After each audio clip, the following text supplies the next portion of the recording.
You're listening to the Alpha Wolf Podcast.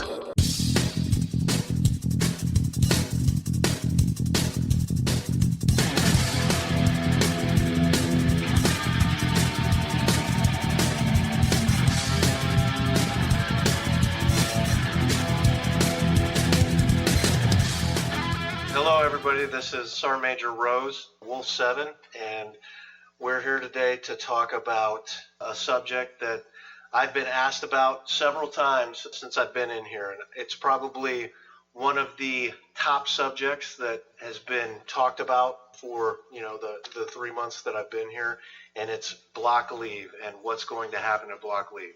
So what I've done is I've invited a guest, Captain Alford. He is the brigade engineer, and he's been the lead planner for our winter block leave, and he's here to talk to us a little bit about it. So, Captain Alford, go ahead and introduce yourself. Thank you, Sergeant Major. So like the Sergeant Major said, I am Captain Chandler Alford, the brigade planner and the lead for the winter block leave plan. So I am here to answer any questions in regards to that, provide some insight on what the staff has been doing, where we are with the current order, where we plan to be moving forward. I know there's a lot of people out there who still have questions, even though the order has been published. Very good questions, though, so we're hoping to address those today.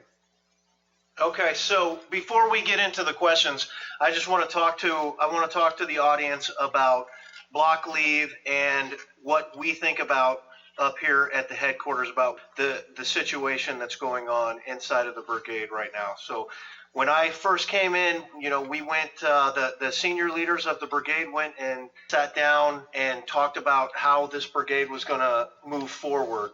And it was this summer that we sat down, and a subject that came up was winter block leave and how important winter block leave was. And I took a note. I know Wolf 6 also took note, and we came back and had several discussions about how we were going to do this. One thing that I'd like everybody to know first off is we have not been trying to hide anything.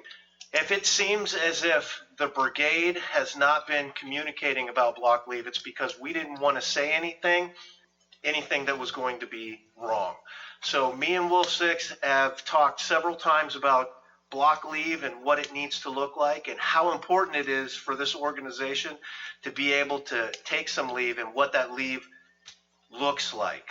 And so we're going to go through a couple questions that we've received, and Captain Alford is going to give us some information, and hopefully this communicates what we're doing up here and letting everybody know that we're not trying to hide anything. We're trying to be transparent. There's just some information. There's some information that we felt if we tried to push it out in any other means and had to pull it back, it would have been even worse. So we'll talk about what we've been doing up here and try to give everybody some kind of context about what leave looks like. So, Captain Alford, could you first try to explain what leave looks like right now? Sure. All right, Sergeant Major. So the way we're looking at it right now is there is a dedicated 2-week block leave period. That is effectively from December 19th, 2020 to January 3rd, 2021. What we've done right now is we have effectively protected those 2 weeks from any and all operations. So decisively working on the NTC outload plan, there's no outload during that time. There's no tips. There's no rail. There's no training. So we've done our best with that. Before that, though, there's a couple things that have to be complete in order to get through block leave. It's no different than for people who have been in the Army for a while at different units. You've got some closeout criteria, evals, awards, that sort of thing, but then also much larger operations like the NTC outload plan for both before and during. Before and after the block leave period. But one thing that I want to make sure before we go forward is understanding what exactly that means. So when I say protect block leave period, it's really protecting like what I just said, training and major outload operations. There's still some things that have to happen in the rear, as we're calling it, the rear detachment, that can't stop from the nature of being in the Army. The ACP guards is one example. The staff duties is an example, stuff like that. And so communicating exactly what that entails has been a main effort as part of this planning. We think we've done a good job of laying it out, what that looks like, so that way it's as the Sergeant Major said, very transparent as to what is still required. We've spent hours, days, talking amongst each other what that effectively looks like. And I think from my perspective, I'd like to give an example. So for people who have seen the Netflix show House of Cards, earlier in that show, the president had initiated a program called America Works. And here his statement was, if you want a job, you can have one. And that's how I see this block leave. If you want to go on block leave, you can go.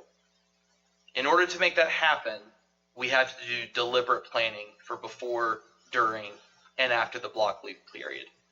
So that is effectively what it looks like. And the last thing I'll say about what it looks like is also, and we'll talk about it more, is the 14-day ROM period. So as of right now, none of that has changed. Everyone still has to go through 14 days of ROM after they've come back from being out of state.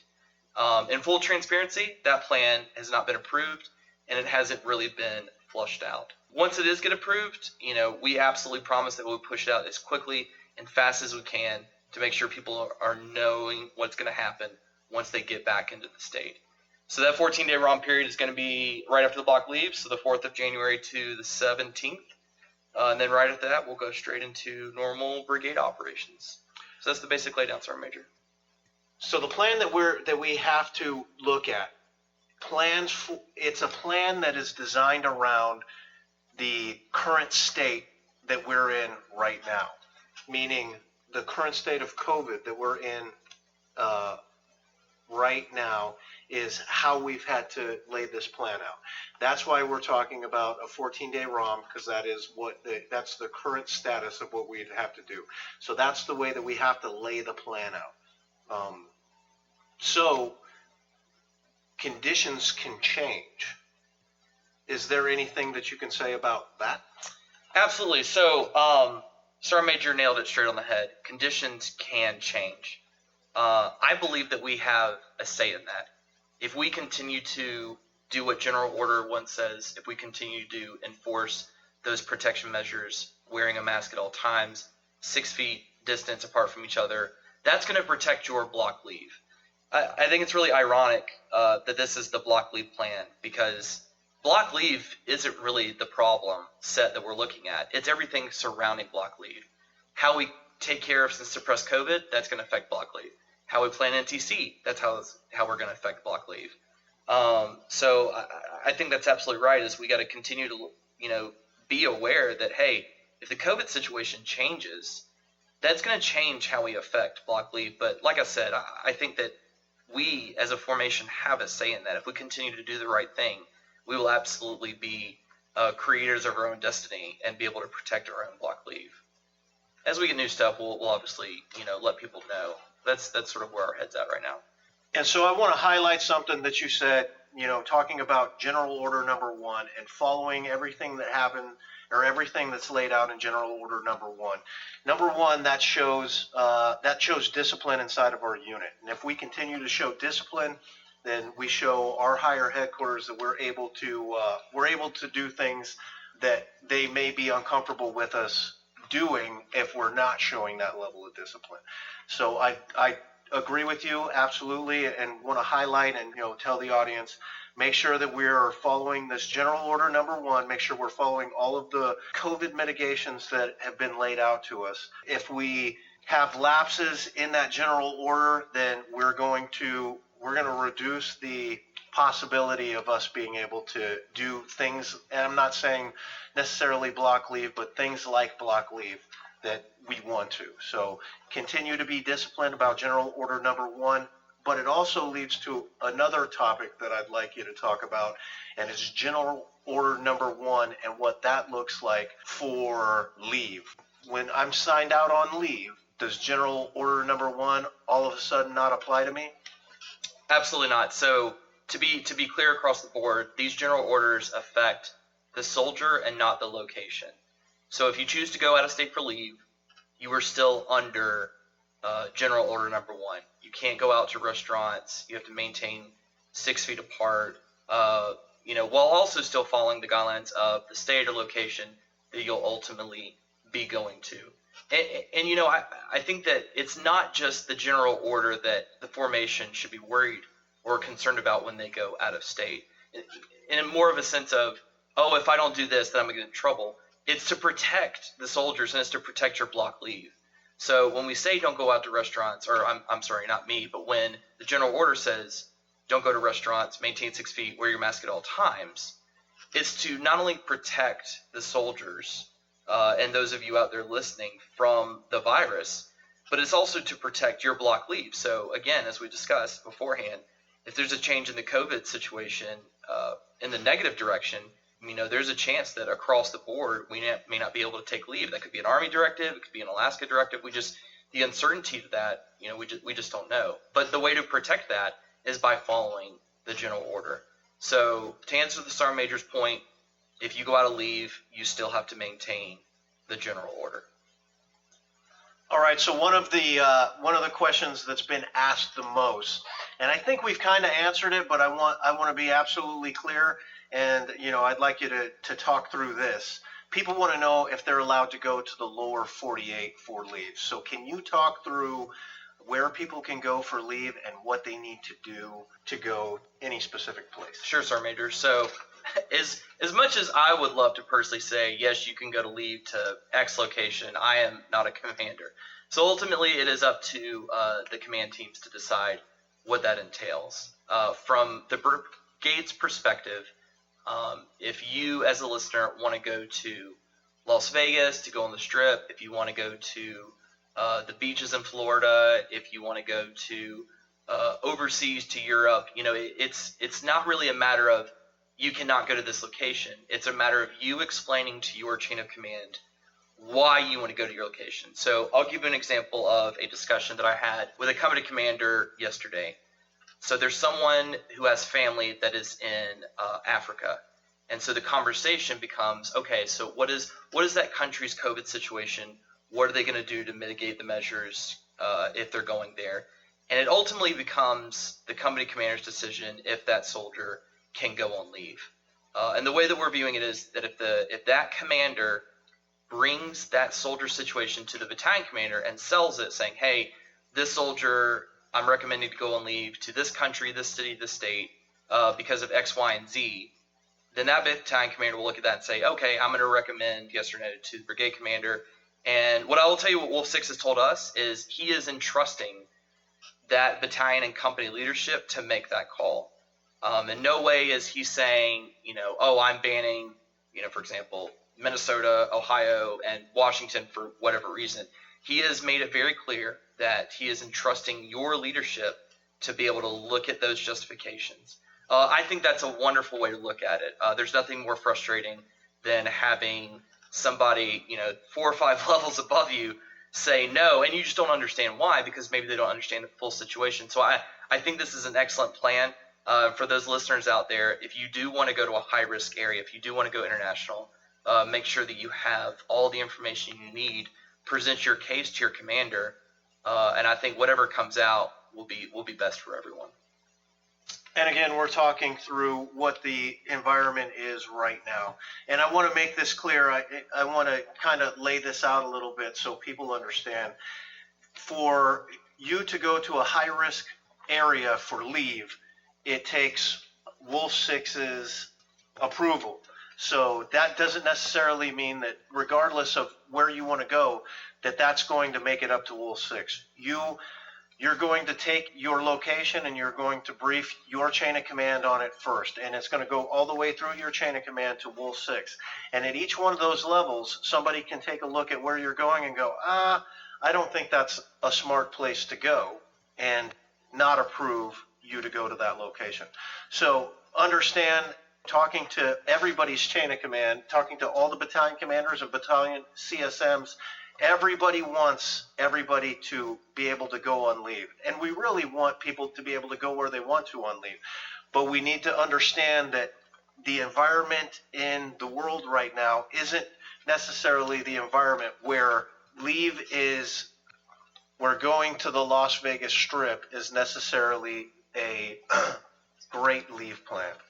A great leave plan right now for me is to find a place in the lower 48 where you can go see your family, your friends, and be able to spend time and relax and recharge. So that brings me to another topic that I want you to talk through. So when people go down to the lower 48 right now, there are COVID mitigations that are in place in the states that people have to follow when they fly in from another area. So for instance, in other places you have to quarantine. So what does that look like for our guys who are going on leave? So I would say that is one that we are still staffing. That has definitely come up. Hey, I can't think of a state off the top of my head, but hey, a soldier wants to go to a state.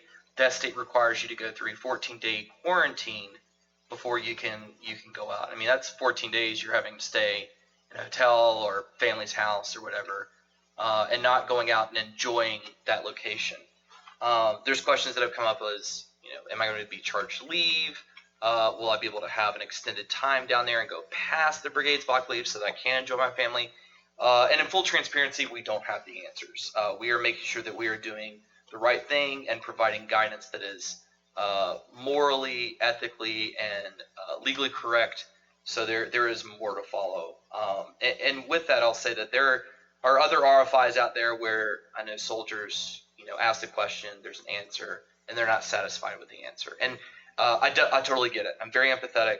But as the Sergeant Major said, what we don't want to do is steer everyone in the wrong direction and then pull you back. It's just not only safer for the formation, but also so you're not buying $1,200 plane tickets and then having to pull that back out.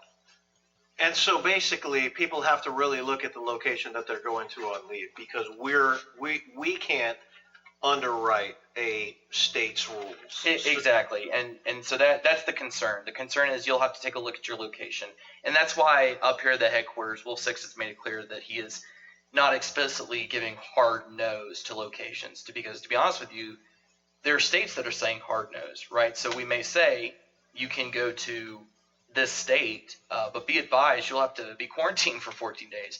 And then you might want to take a relook. Well, maybe I don't want to go there for leave. Maybe I want to go somewhere else, or maybe even stay in state, so that way I don't have to deal with that. And I know that there's some people out there who might want to consider that. But for those of you who want to go out and go to a location that requires a 14-day quarantine, we are still trying to figure out how to handle that.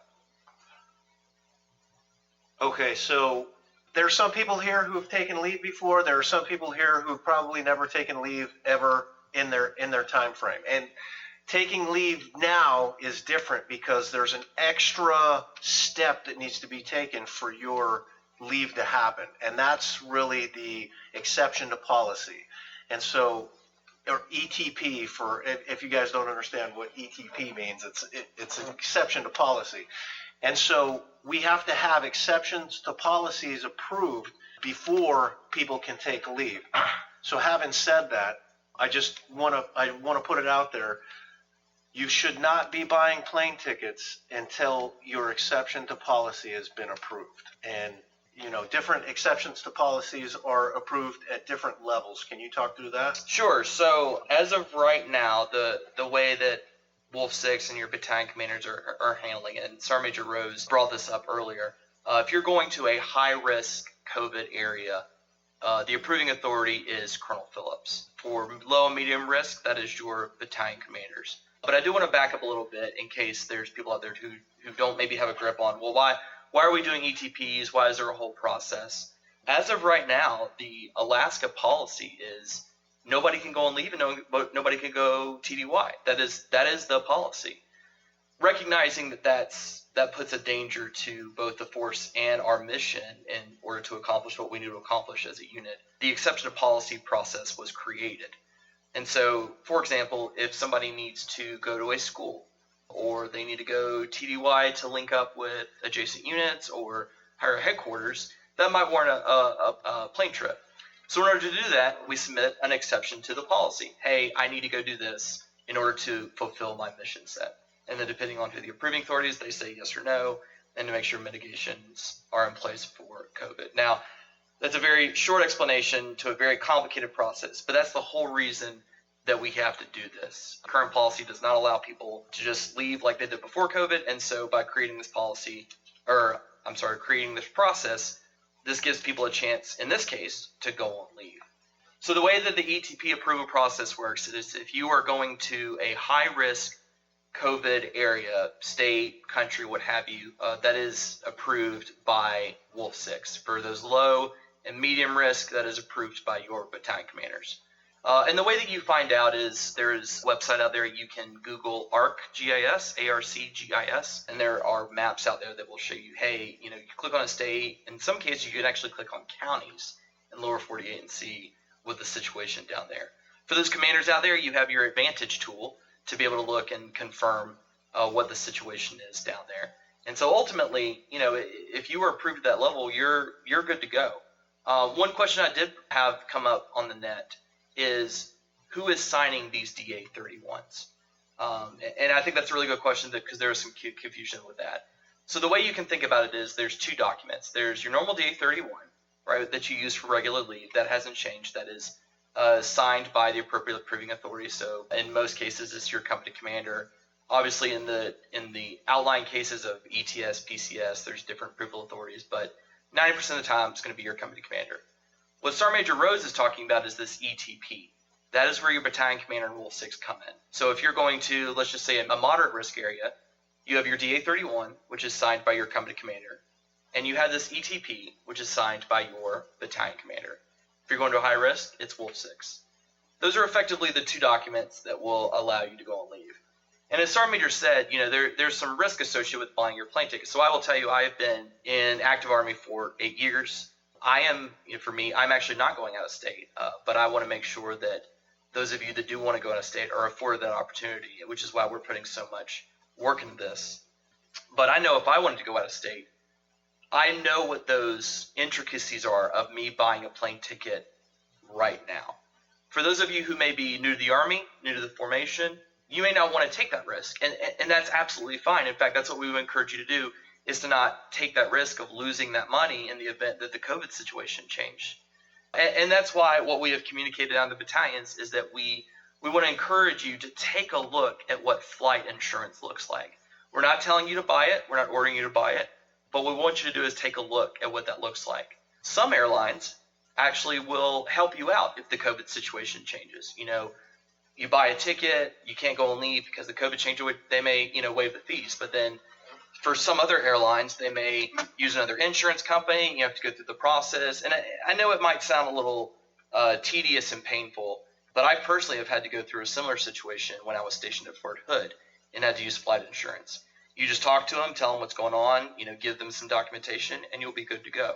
So the point is, if you want to buy your tickets now because you're afraid that they might go up or what have you, there is risk associated with that. There is a chance that those ETPs would not be approved. And so what we expect up here at the brigade level is to have your rosters by November 16th. And I would say, without actually speaking on behalf of Rule 6, that I would say after November 16th, once you've gotten the go-ahead, it would be safe to buy tickets. But again, I would wait until you actually have received confirmation from your chain of command that you are good to go to receive those tickets. Yeah, and so something that I want to let the group know is, we can say it's safe to buy those tickets, but the bottom line is the environment. Like we said before, the environment can change, and the environment is constantly changing. And what's high risk today may not be high risk tomorrow, but the reverse can happen. And what's not high risk today can be high risk tomorrow. So these ETPs that we have for these high risk areas, or for these non-high risk areas, may turn into high risk areas. And there may be areas that turn so high risk that we are not going to be able to let somebody go. And I guess what I'm trying to say is, regardless if you have the ETP signed or not, we're in an environment that you may want to look at flight insurance regardless of when you buy it, regardless if you have an ETP approved or not, because I don't believe that we're going to be able to tell you up until you fly on your plane with 100% certainty that you're going to be able to go. With every step that we take, there will be a higher possibility that you'll be able to go, and we're 100% pushing to make sure everybody gets out on leave. But we would like you to take a look at flight insurance regardless of when you buy your ticket, just in case, because the worst thing that could happen is you spend a whole bunch of money on a plane ticket and you can't get paid back for it. So we've got these guys in 1-5 that have this specific mission set. So leave may look a little bit different for them. Can you explain what leave looks like for the Bobcat Battalion? Sure. So I think that the way to think about it is the Bobcat's mission set is no different than the other battalions' rear detachment requirements that I talked a little bit about before. So it just comes down to that deliberate planning beforehand of identifying, who has the requirement of staying back to be able to accomplish the certain tasks the brigade has to do during the block leave period, who can go on leave during some periods, and in some cases, which I would say is probably more than people originally think, is that people might have to take their leave outside of the block leave period in order to accomplish some of those mission sets. And so for Bobcat specifically, I have spoken to the operations cell for that battalion, and they have let us know that they are actively working on it. They are making sure that those soldiers are afforded the opportunity to take leave when they want, when they intend to, while still maintaining the ability to conduct their very specific mission set. But as I said, I would propose that it's going to be the same across the board. So if your battalion has those rear detachment requirements like Mystic support or DFAC operations and so forth, you're in the same boat. You got to figure out what you need to do and then plan your leave around it. And if it has to be outside the block leave, you have to sell that to your chain of command and bring it up. And I will tell you that of all the commanders I've talked to, they're very flexible when it comes to that. So if you have, hey, I want to take block leave from, the second and third week of December so that I can fulfill these tasks during the block leave window, they'll be more than flexible to handle that situation with you. You just got to make sure that you look at that and bring it up. You bring something interesting to the surface that I think some people don't understand, and maybe we can explain it here. It's not as if nobody could take leave right now. So could you talk through so for instance, if somebody needed to take leave next week, they possibly could, right? Absolutely. They possibly could. They would just need to go through the entirety of the process. So we developed these block leaves so the unit can actually go into a different posture while everybody takes leave. But that doesn't necessarily mean that people can't take leave at different times. And that's kind of what we're talking about with Bobcat. Can you talk about that? Exactly, Sergeant Major. So, just as a reminder, your leave is approved by your company commanders, as I said before, 90% of the time. So if you want to take leave, as Sergeant Major says, tomorrow, for however many days, that is a discussion with your chain of command. The block leave period does not black out dates for people not to take leave to the left or right of those dates. As Sergeant Major Rose said, the block leave period is to ensure that the brigade is in posture to afford that opportunity for soldiers to go home for the Christmas holiday, the New Year's holiday, or any other holiday you and your family might celebrate during that time period as protected dates. So if you want to take leave outside of that block leave period, it is absolutely not a no. It is a discussion. Why are you taking block leave outside the block leave period? Well, I want to take block leave at this time because I have a family situation where I need to see them earlier, or hey, I recognize that I might need to accomplish this task and it might interfere with some of the ROM dates, so I want to take block leave, and I'm okay with that. That is absolutely acceptable. And in fact, for those of you who that might be the situation, I commend you for looking ahead and deliberately planning that. All you're doing is setting yourself and the brigade up for success, and I think that's excellent work on your part and what makes the Arctic Wolf formation a great organization to work for. Yep, and so I just want to be clear that if you did want to take block leave outside of that window, it's a discussion with your chain of command. we're not saying that you're going to be approved. There are definitely, other missions that need to be accomplished that need to be looked at. And if you're looking at taking leave outside of the block leave window, it's going to be scrutinized a little bit more than if you were trying to take leave inside the block leave window. And what that means is people are going to look at what the unit has going on, what your, all the way down to maybe even your squad has going on. And if taking leave during that time frame doesn't fit in with the mission, then they're probably not going to allow you to take leave during that time frame. So they're going to look at it a little bit differently if you try to take it outside of the block leave window. And that's what we're talking about. It doesn't mean that you can't take leave at that time, but what it means is it's going to be looked at a little bit differently. And if you decide to take block leave during the block leave window, then all of those other scrutinies are going to go away because the organization has basically, taken the organizational energy down to the lowest possible form to allow as many people as we possibly can out on leave. All right, so we're about to go on block leave, and so we have this entire, brigade filled with people. It's like 4,700 some odd people in the brigade, and we have probably more than 50% of them that are going to want to go to the lower 48. But we have one airport in Fairbanks that flies them out. So I know we've done some things at the brigade level to help with flights. Can you talk about that? Sure. So for those of you who are new to Fairbanks, Sergeant Major Rose is talking about the Fairbanks International Airport that only has effectively 4 gates. As me personally, someone who flies Alaska Air a lot, there's only 3 flights that effectively go out per day. And as Sergeant Major said, if you're talking about half the formation going out on block leave outside of the state, that can get overwhelming. We have made contact with Delta Airlines and Alaska Airlines specifically, gave them a warning order that, hey, this is happening, these are the dates. And so one of 2 things are going to happen. What would be great, which has happened in the past, is they will come back and say, hey, we are adding flights specifically for your soldiers. Not a promise, but that is something that the airlines are considering. Or what's most likely going to happen is once you start buying your tickets, they're going to realize what the demand is, and they're just going to start adding more flights during that month or 2 as you go out of state and then come back into state.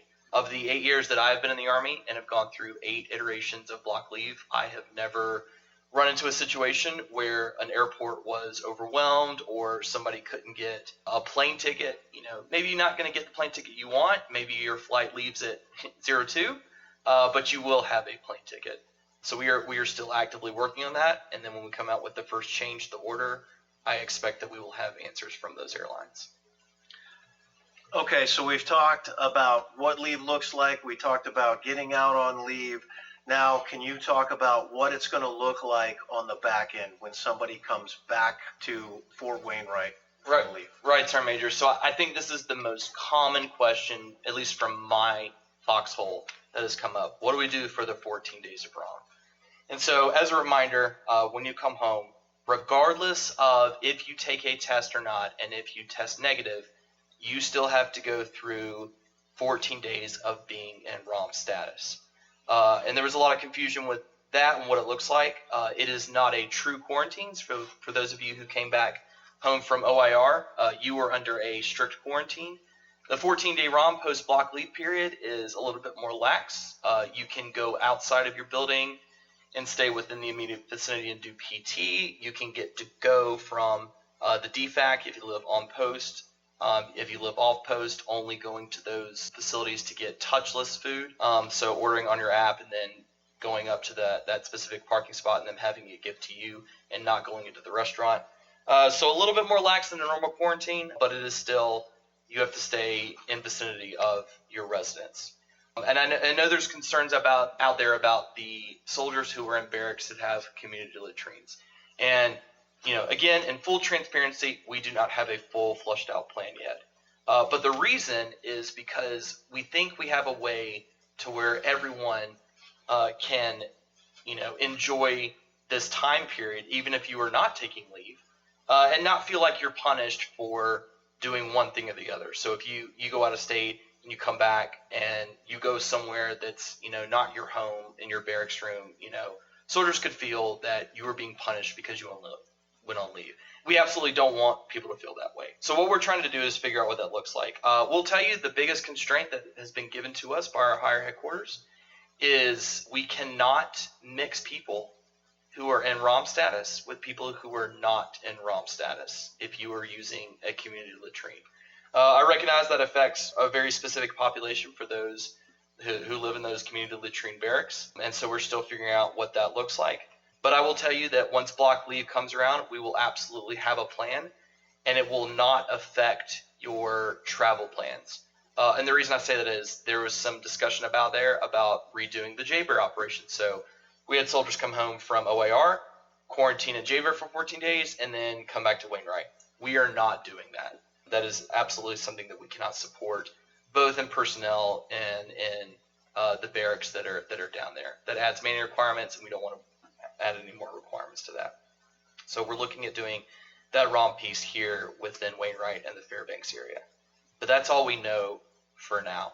But what I will tell you is this, is if you're going out of state, if you're staying in state for leave, or you're not taking leave, you will not be punished as such, and we hope that you do not feel that way once the plan comes out. So can you talk about if guys do not go on leave, so really we'll have three populations of people, and can you explain what each of them looks like? People who do not go on leave, people who stay in Alaska for leave, and then the people who go to the lower 48 or some other place for leave. Sure, Sergeant Major. So I think we've talked extensively about those who are going to go out of state. So you'll come back home, you'll do your 14 days of ROM at your residence, and then come back to work once you're done with your 14 days of ROM. Then you have the population that is going to take leave within the state. Now, if you go somewhere with your family that might be coming in, that's a very specific population that I'll talk about real quick. So if you are here and you have family in the lower 48 that is coming up and you want to, take them around Alaska, take them to Chino Hot Springs or Denali or what have you, you are effectively under a ROM status with your family. So the state will require your family to come in and take tests and be in that ROM status, and you will be in a very similar situation. So you have to keep that in mind. For those of you who are not going on leave, that also doesn't necessarily mean that you will be tasked. So if you choose not to go on leave, you are not automatically the target for those rear detachment tasks that I referred to earlier. But that is something that you'll have to talk to your leadership about. But for all intents and purposes, if you are here and you are not on leave, you can travel around the post and the city of Fairbanks as you please, while still maintaining the force protection guidance that's outlined in the general order. So, not sitting down in those restaurants, maintaining 6 feet and that sort of thing. Okay, so right now I want to talk to the soldiers of 125, and I want to talk about this leave situation and make sure that everybody understands what my expectations are for this leave period and also the ROM period on the backside. So for every soldier in 125, following GO General Order Number 1 and making sure that you're following any of the rules of the place that you're going. So if you go to a state and they have a 14-day ROM, that you fly in and you're doing a 14-day ROM when you go to that state, making sure that you're not violating any laws of the land when you go there. All of the stuff that we're talking about, when we talk about ROM, isolation, all of this, it can make people feel disconnected. This is a time period that leaders need to make sure that they are connected with their formation. And you also need to be connected with your battle buddies. So making sure that while we're going through this time frame and while we're going through this experience, that we continue to stay connected. That leaders are doing what they can to make sure they know where their soldiers are at and what they're doing. Making sure they're following GO Number 1 and make sure they're following the law of the land. And when we come back to Alaska and we have to do our ROM here on Fort Wainwright, that we're doing the exact same thing. We're making sure that we're not just leaving our soldiers or battle buddies in their barracks room by themselves to sit for 14 days. We're going to need leaders to be involved. We're going to need people taking care of each other, because romming for 14 days, especially after you haven't been in your organization for a block leave period, there are going to be things that you're naturally going to need. And so I need leaders to make sure that they're involved. The people who don't go on leave, they're prepared to make sure that we take care of these guys when they come back and go on ROM. So nobody should sit in their barracks room for 2 weeks and feel like nobody is taking care of them. We need to make sure that we stay connected, that leaders are doing what leaders are supposed to do when we come back. So I'd just like to recap. Leave is happening. You are able to go to the lower 48. Bobcats are going to have the opportunity to take leave. Make sure that you're following General Order Number 1 while you're on leave, and make sure you're following the laws of the land. I'd like to thank my guest, Captain Alfred. I'd like to thank the 125 family, and this podcast is supported by viewers and listeners like you.